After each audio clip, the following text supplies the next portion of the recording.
Meanwhile, the Premier has unveiled a $225 billion vision to transform public transport in the state's southeast. But the plan's not fully funded. The opposition has described it as a high-speed distraction from internal Labor politics.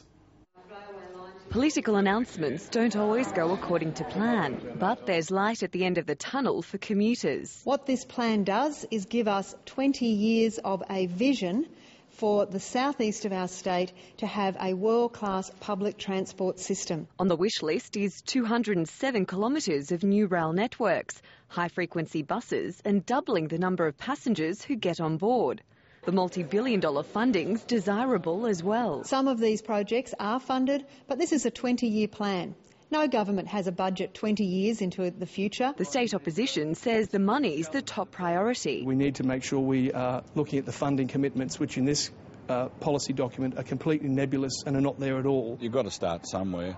We've been lobbying for a lot of these improvements for a number of years now, so we're delighted. And commuters agree. As someone who doesn't have a licence, it'd be great to have more places to get around without having to use a car. The more money they spend on it, the better, I think.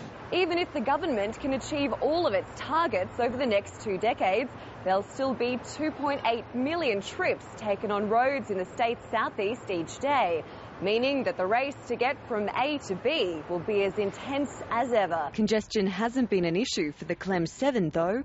Its owners have posted a $1.67 billion loss for the year to June. The company and the investors took the risk. The risk hasn't worked out for them, but the motorist will not bear any of that risk. An indication that transport infrastructure doesn't always guarantee a smooth ride. Natalie Perhanen, ABC News.